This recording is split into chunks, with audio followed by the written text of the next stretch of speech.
Welcome to Visual Vignettes, where every story unfolds with intensity and unforgettable moments. The Rock, seeking a peaceful break during a long drive, stops by a quiet roadside diner in a small town. He's been driving for hours and decides it's time to rest. As he enters, he's unaware that his arrival will soon attract the attention of a notorious biker gang. This gang, led by a man named Vance, is infamous for terrorizing anyone who doesn't align with their twisted views. Vance, known for his ruthlessness, immediately sees an opportunity to humiliate The Rock. He starts by taunting him with insults, testing his resolve. But when the verbal jabs don't work, Vance decides to escalate the situation. With a malevolent grin, he unleashes his vicious attack dog, expecting the powerful figure to cower in fear. However, what happens next shocks everyone in the diner. Stay tuned to see how this intense encounter unfolds. The sun is setting, casting a warm orange glow over the desolate highway. The Rock has been on the road for hours, his black pickup cutting through the quiet countryside. In the distance, a small diner appears like an oasis, promising warmth and rest. Its neon sign flickers gently against the dusky sky, offering a sense of comfort after a long drive. The sign reads, "Dixie's Diner," a humble establishment that looks like a welcoming place for weary travelers. The road leading to the diner is lined with a few scattered motorcycles, adding an unexpected edge to the otherwise tranquil setting. The Rock's sharp eyes take in the scene, sizing up the diner with a quiet intensity. "Looks decent enough," he mutters, his deep voice reverberating with the power of an approaching storm. With a decisive nod, he pulls his truck into an empty parking spot and shuts off the engine. The sudden silence contrasts with the road noise that had surrounded him for hours. He sits still for a moment, adjusting to the calm before exiting his vehicle. The gravel crunches under his heavy boots as he steps out, and his imposing presence fills the space. He walks toward the diner, his arrival announced by the jingle of the doorbell above. Inside, the diner's atmosphere shifts instantly. The air thickens, charged with an unspoken tension. The Rock's presence has the effect of a storm cloud hovering over a calm sea. The cozy, familiar setting, where locals gather to drink coffee and share stories, now feels on edge. At the far end of the diner, a group of 6 bikers, all clad in leather jackets, sit at a booth. Their leader, Vance, a towering figure, immediately locks eyes with The Rock as he enters. His icy blue gaze is sharp and calculating, like a predator eyeing his prey. Without a word, Vance subtly signals his men, and they fall silent, their hands instinctively resting on the weapons hidden beneath their jackets. Vance's voice, low and dangerous, cuts through the growing tension. "Trouble just walked in," he mutters to his closest biker. Meanwhile, The Rock, unaffected, glances away from the leather-clad group and sits down at a booth by the window, his back to the crowd. The patrons, momentarily unsettled by the bikers' reaction, continue their conversations, though a nervous energy lingers in the air. The bikers, however, remain watchful, their hostility barely contained. Emily, a young waitress, steps out from the kitchen, her eyes wide with anxiety. She hesitates for a moment, her pencil poised over her notepad. While taking The Rock's order, she is acutely aware of the tense atmosphere. She glances at the bikers, reading the room like an expert. Her voice shakes slightly as she asks for his order. "Just a coffee and a steak, coming right up," she replies, trying to steady herself. But before she can turn away, Vance's deep voice breaks through the uneasy quiet. "Well, well, if it ain't a hero come to save the day," he sneers, his tone dripping with sarcasm. His words are filled with venom, and the other bikers shift in their seats, their eyes burning with malicious anticipation. Vance's smile is cruel, a sign that something far worse is coming. The room goes still as the bikers' laughter fills the space. Vance's eyes flash with a malicious gleam as he turns his attention to Emily. His voice drops to a dangerous hiss. "Hey, sweetheart," he calls, his words sharp as a knife. "Forget his order. We don't serve his kind here." His laughter echoes through the diner, harsh and mocking. The silence that follows feels heavy, suffocating. Every patron in the diner seems to freeze, their gazes fixed on the Rock, waiting for him to react to the cruel taunts. But the Rock remains calm, his face impassive as stone. His posture is unwavering, a fortress of controlled strength. His jaw clenched, he keeps his focus on the table before him, not allowing Vance's provocation to affect him.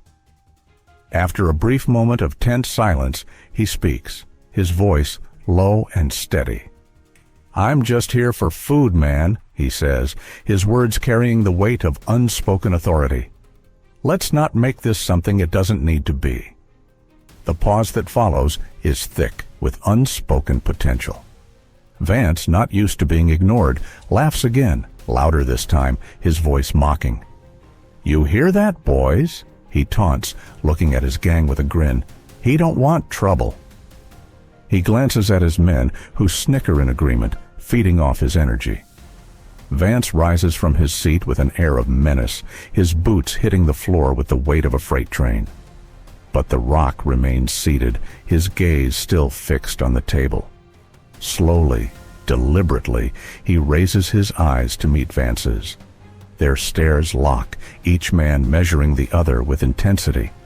The air between them is thick with tension, and even the hum of the neon lights above seems to fade into silence. Emily, caught in the middle, watches the scene unfold with dread.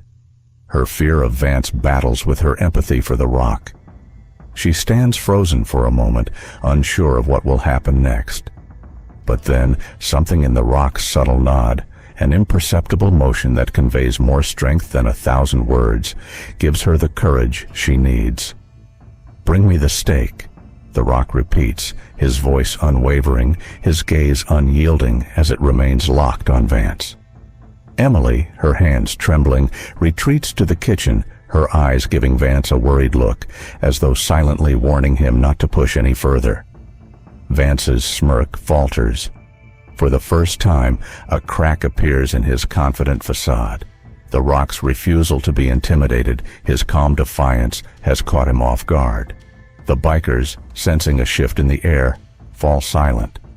What started as an attempt at humiliation is slowly beginning to unravel. The Rock, still seated and unmoving, is more than just a man in this moment. He is a force of nature, unshaken by the threats and mockery around him. And in that diner, on that quiet evening, something crucial changes in the air. Vance's power begins to slip, and the diner's patrons feel the shift in the atmosphere. The Rock, a symbol of unyielding strength and resolve, has quietly established that he will not be pushed around. The stage is set for what comes next, and the entire diner is waiting with bated breath. For a man like Vance, accustomed to being the alpha in any room, the clenching of his knuckles into meaty fists was a clear sign of the internal struggle raging within him. A battle was unfolding, one between his unchecked arrogance and the growing caution he was beginning to feel. His gang, sensing their leader's sudden uncertainty, huddled together in a conspiratorial cluster. Their whispers, like venomous snakes, carried the weight of intimidation, their words dripping with malice. One of the men, his scarred face a twisted mask of malice, leaned in close to Vance, eyes narrowed like a predator, ready to strike. "He's got some nerve," he hissed, his voice carrying the sharpness of a dagger. The others nodded in agreement, their restless bodies itching for a fight, their eyes burning with hostility. The chorus of rancor grew louder, feeding off each other's anger like a pack of wolves scenting blood. Another biker, his eyes gleaming with sadistic delight, added his own venom to the mix. "He ain't from around here," he spat, his words laced with disdain. "Maybe we should show him how we handle outsiders." The sentence hung in the air like a guillotine blade, suspended and poised to strike at any moment. Vance, his grin now an unsettling expression of pleasure, signaled his agreement. "Oh, I've got an idea," he purred, his words sliding off his tongue like poisoned honey. With a simple nod, one of the bikers left the diner, his booted footsteps receding into the night. And then it came, a low, guttural growl that sent a chill racing down the spines of the unsuspecting patrons. The once tense diner erupted in chaos, the air crackling with unease. Patrons shifted in their seats like spooked cattle, their eyes wide with fear. The windows, now grimy and clouded with impending danger, reflected the terror that gripped the room. Outside, a monstrous Rottweiler stood motionless, its black coat gleaming faintly in the dim light. The dog was the epitome of raw power, its muscles coiled, teeth bared in a snarl of pure animosity. It locked eyes with the Rock, who remained utterly unaffected by the dog's menacing presence. Vance, delighted by the suffering he was about to cause, broke into a sinister chuckle that rippled through the room. His eyes gleamed with sadistic pleasure as he casually motioned toward the door. "How about a little game?" he asked, his voice oozing venomous mirth. "You step outside, and we'll see how fast you can run. If you get to your truck before Fluffy here tears your throat out, I'll let you drive away. What do you say, hero?" The Rock, his patience seemingly endless, let out a sigh that conveyed an overwhelming sense of world-weary annoyance. Vance's threats, for all their viciousness, seemed nothing more than a trivial inconvenience to him. Without shifting his posture, he turned his gaze toward the snarling beast. His expression remained calm, almost dismissive, as if the whole situation were as mundane as a passing weather report. "That your dog?" he asked, his voice laden with disinterest. Vance, intoxicated by the rush of power he felt from threatening someone whose size and strength could rival his own, leaned in close. His smirk twisted into a serpentine smile as he relished the chance to toy with the Rock. "What's the matter?" he purred, his voice dripping with malice. "Scared?" The challenge hung in the air, demanding a response, but the Rock, unruffled by Vance's provocation, remained impassive. His eyes, cold as steel, locked onto Vance's with a chilling detachment. The Rock, almost disinterested by the escalating tension, deliberately picked up his coffee mug. As he brought it to his lips and took a long, languid sip, it was as though the entire world around him slowed. He placed the mug back on the table with calculated ease, the glint of amusement in his eyes a sharp contrast to the dark mood of the diner. "If you want to act tough," he drawled, his voice calm and steady, "maybe you should fight your own battles. Or is that too much for a big man like you to handle?" The laughter that erupted from Vance's crew, once filled with malicious glee, now rang with a discordant note of uncertainty. It was as if the very atmosphere inside the diner had shifted, becoming a tuning fork for the tension in the air. What had once been an air of confident menace now seemed to tremble, unsettled by the Rock's unflinching composure. Even the bikers who had reveled in their leader's threats now found themselves unsure of the outcome. The Rock's display of calm strength, his defiance against the dog, and Vance's provocations had introduced a crack in their assumed dominance. As the silence stretched on, the bikers looked to Vance for a sign of what to do next. But Vance, for the first time, was at a loss for words. His plan to intimidate and humiliate the Rock had backfired. Instead of shrinking away, the Rock had risen above it, standing tall and unfazed by the escalating threats. His ability to maintain composure in the face of danger was something Vance had not anticipated. The tension in the diner was palpable, but the Rock's gaze remained fixed on Vance, unwavering. The game had changed. And with every passing moment, the biker gang's confidence continued to erode. As the tension in the room intensified, subtle shifts in power rippled through the diner. The men shifted uncomfortably in their seats, their bravado faltering like a mirage in the sweltering desert heat. Yet, amidst the chaos, the Rock stood as an unwavering island of calm. His features were as solid as granite, unyielding and unmoved. His stoic presence seemed to absorb all the tension around him, leaving no room for the intimidation that the gang had tried to impose. Vance's facade of arrogance began to crumble, his once confident grin twisting into a grimace of barely contained anger. "All right, big guy," he growled, his words dripping with venom as they shot toward the rock. "You want to play smart? Let's see how smart you are when Max is coming for your throat." With a sharp snap of his fingers, Vance unleashed the Rottweiler, a hulking beast that sprang forward with powerful muscles rippling under its black coat. Its teeth were bared, ready to tear flesh from bone. A collective gasp swept through the diner, a sound rising from the throats of every patron as they witnessed the terrifying scene unfold. The air grew thick with disbelief. The patrons, who had once been lost in their own conversations, now found their attention fixed entirely on the showdown that had overtaken the room. Their eyes were wide with fear and anticipation as the savage Rottweiler barreled toward the rock. But the rock remained unshaken, a pillar of stoic calm amidst the chaos. He waited for the perfect moment.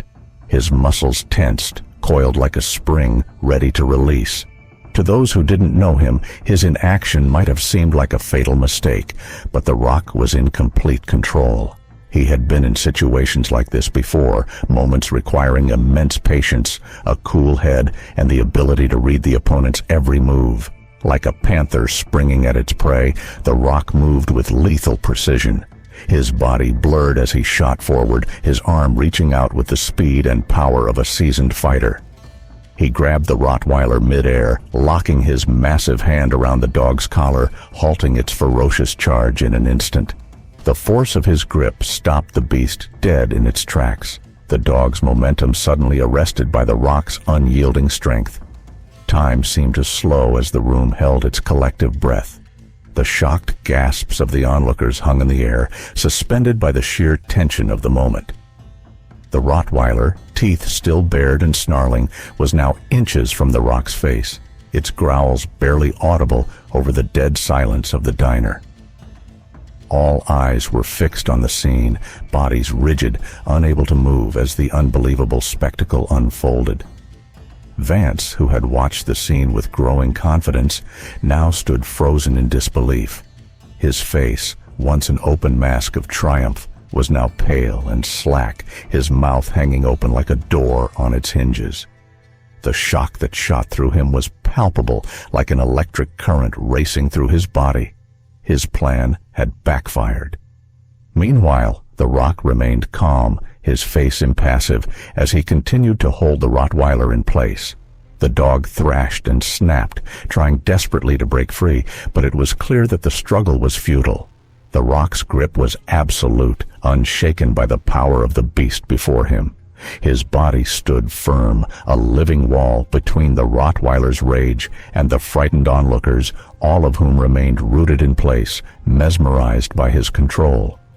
With a voice that resonated with quiet authority, the rock spoke, his tone gentle, almost soothing, as he addressed the snarling animal in front of him. "Easy, boy," he murmured, his words flowing with a calm power that seemed to sink into the Rottweiler's wild instincts. For a moment, the beast hesitated, its growls softening into a low, hesitant rumble. The room held its breath.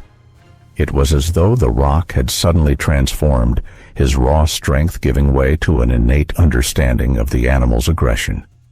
The tension in the room became palpable, thick enough to feel like a tangible presence. The once ferocious Rottweiler, who had been poised to tear into its prey, now appeared subdued, its muscles still tense, but no longer thrashing. The savage animal, which had been unleashed with the intent to cause harm, was now under the rock's control. The silence in the diner was profound, broken only by a few faint, incredulous gasps from the onlookers who couldn't quite comprehend the spectacle they had just witnessed. The rock's calm presence had tamed the beast, not through brute force, but through the quiet strength of his authority. And in that moment, the room was filled with a stillness that spoke volumes. The gang, including Vance, stood in stunned silence, unable to process what had just transpired. What had started as an intense, potentially violent confrontation had turned into a display of pure dominance, not of violence, but of control. And the entire diner had witnessed it. The air hung heavy with a quiet awe, the patrons unable to tear their eyes away from the Rock and the Rottweiler, both locked in an uneasy but undeniable truce. Vance's gang, the same men who had moments ago been brimming with threats and intimidation, now exchanged nervous glances. Their leader, the one who had orchestrated this entire scene, was left speechless. His once powerful facade now shattered in the face of a man who had shown them all what true strength was. And the Rock, still holding the Rottweiler effortlessly, continued to exude that quiet strength that had rendered everyone in the diner not only awestruck, but also fearful of underestimating him ever again. The onlookers had just witnessed what could only be described as a miraculous display of control. The Rock, his grip now gentler but no less firm, slowly eased the Rottweiler to the floor.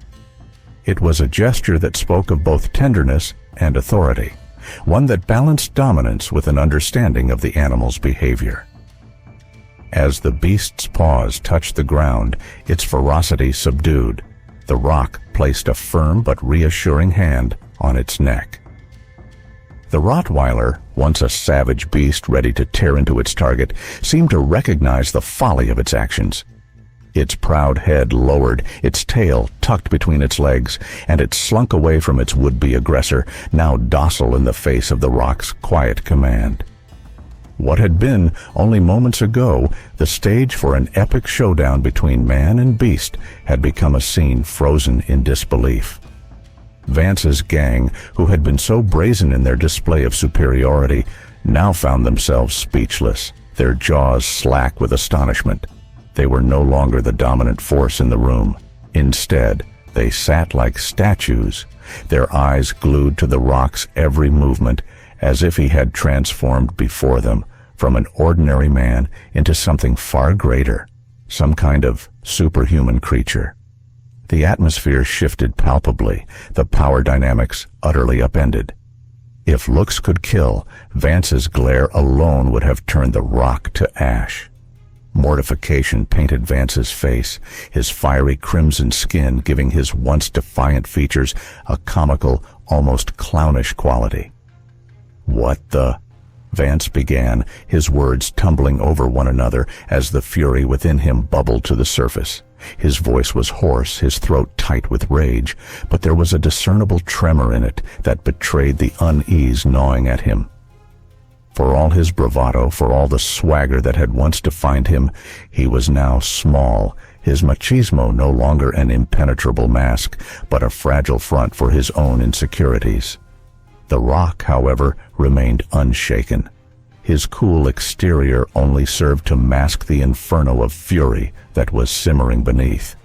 Rising from his seat with the slow, deliberate grace of a coiled python, he looked down at Vance with an intensity that was both chilling and unwavering.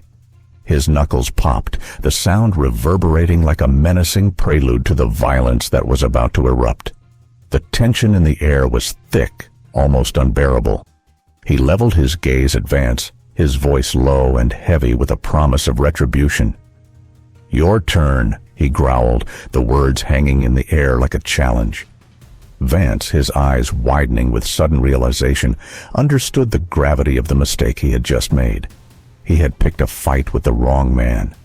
There was no turning back now. With a roar of rage, he hurled himself at the Rock, his fist rocketing toward his target with the speed and force of a bullet. But despite Vance's brute strength, he was no match for the lightning-fast reflexes of the Rock.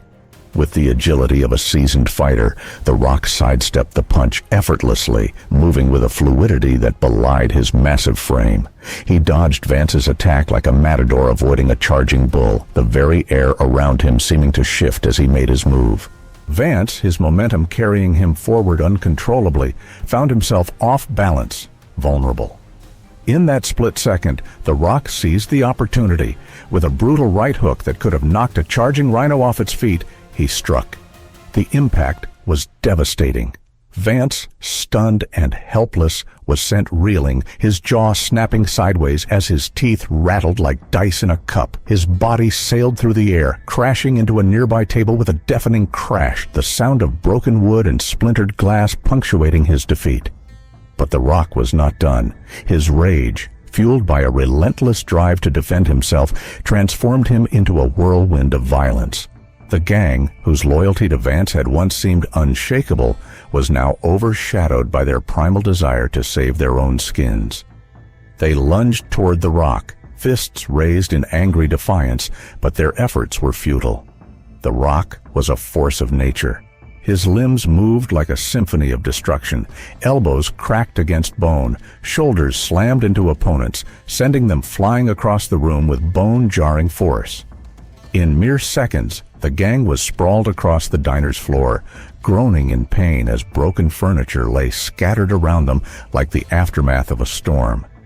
Vance, his face now a bloody mask of defeat, struggled to rise from the debris of shattered wood and glass. Blood seeped from his nose, staining his lips and chin with a crimson sheen. His breath came in ragged, desperate gasps. His eyes, once burning with animosity, were now glazed over in shock, and his body trembled with the effort of staying upright. He tried to speak, but his voice was little more than a hoarse whisper, a far cry from the cocky swagger that had once defined him. The Rock, towering over Vance, lowered himself to the defeated man's level, his frame casting a shadow that seemed to swallow Vance whole. His voice, though soft, cut through the air like a scalpel, precise and unforgiving. "Strength," the Rock said, his words heavy with meaning, "comes from knowing when to fight and when to walk away." His gaze was steady, unwavering. "You think you're strong, but you're nothing but a bully, like rats fleeing a sinking ship." Vance and his cronies, their bodies battered and bruised by the Rock's wrath, slowly dragged themselves to their feet.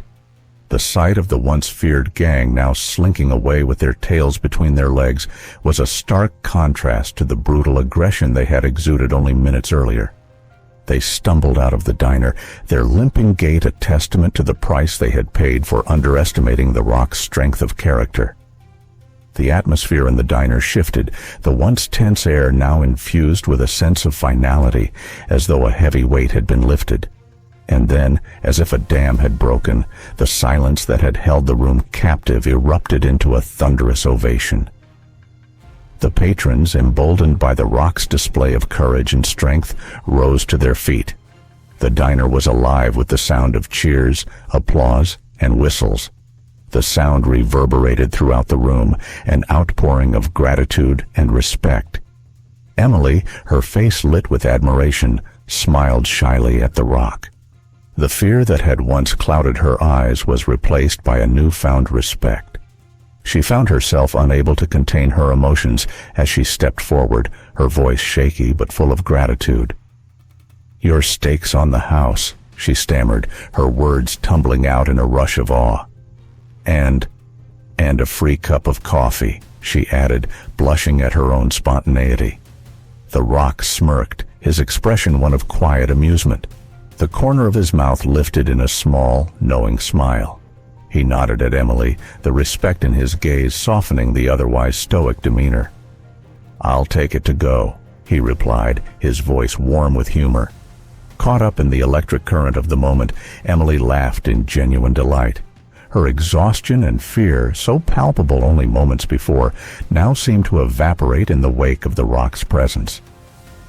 She hurried to the kitchen, eager to box up the steak and coffee, a tangible reminder of the unforgettable evening they had all just experienced.